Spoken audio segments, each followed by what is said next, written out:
I'm bigcal, and welcome to my world. It is the end of the month, which only means one thing. DIY gaming box time. If you don't know what this is, at the end of every month I spin this lovely roulette wheel here. Whatever number it lands on correlates with the games console I own. Then, for the next month, I have to buy for that system with a budget of £25, trying to get a nice mix of quality and quantity. Last month I spun the wheel and it landed on the Nintendo Entertainment System, if I can actually get it out of my mouth. Yes, so what did I get for the system?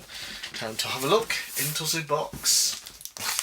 Right, first up we have my notes over here with the information on.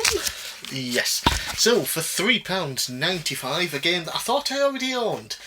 It turns out I don't, and that is Solar Jetman. It's got a full title, Hunt for the Golden Warship. Yeah, I thought I already owned this, turns out I don't. Very cheap, so decided to grab it. And it's one of those games where, you know, you're in a ship to start with and you have a thruster at the back of you and it moves along and you're in space and you have to try and, you know, use the thruster to turn yourself around, stop yourself hitting things, and I'm absolutely terrible at the game. You can also shoot as well, and then after my ship blew up because I kept knocking into walls, I then became a spaceman with a jetpack. Hence, Jetman, I guess. And I didn't have a clue what I was doing. But it seemed fun enough. It's just I'm really terrible at those type of games. So, yeah, it was cheap. People have been recommending it to me for a while. I thought I already owned it. Didn't. Now I do. Not a bad game. Very cheap, so I'm happy with that.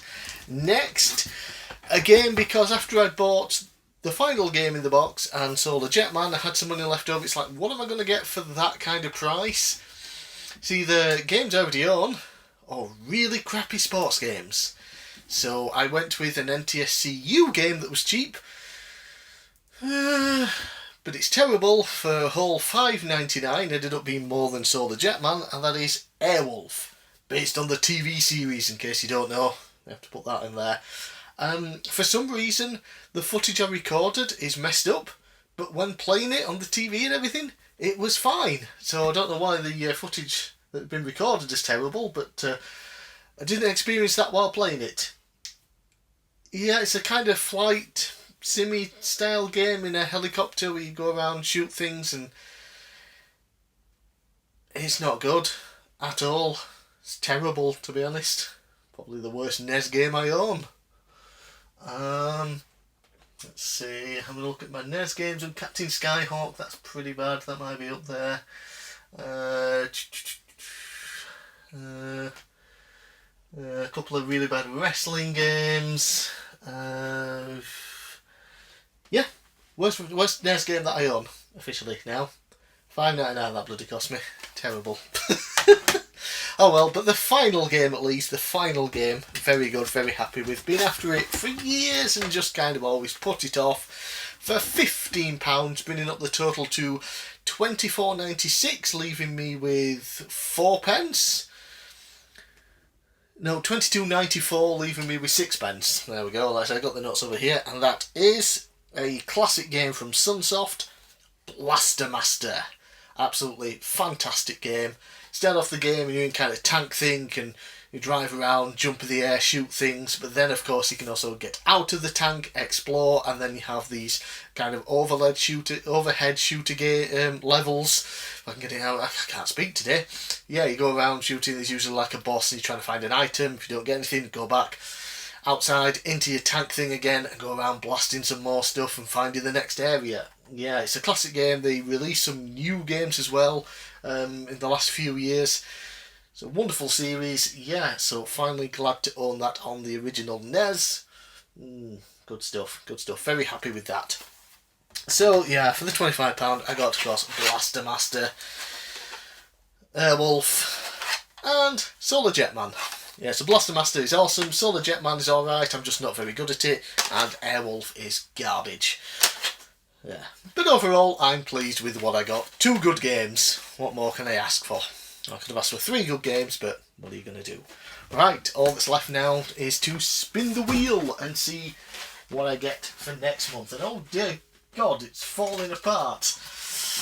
Oh, yeah, not doing good. The box is a mess and falling apart. The roulette wheel's coming off and everything's a mess. I'm thinking I might have to replace everything for the new year. We'll get through December, and then the new year we'll have a new box and a new piece of cardboard with a roulette wheel stuck to it. That's the budget I'm working with. Right, let's take the camera off and hopefully not stop recording the video. Let's see, there we go. Right, let's there we go. Let's spin the roulette wheel and see what we get for the final month of 2022. Come on, something good, something good. That is 9, and 9 is... ooh, the Sony PlayStation 1. Excellent. So yeah, for the month of December, the final month of 2022, I will be collecting for the PlayStation 1. One of my all-time favourite systems. All my games are down here.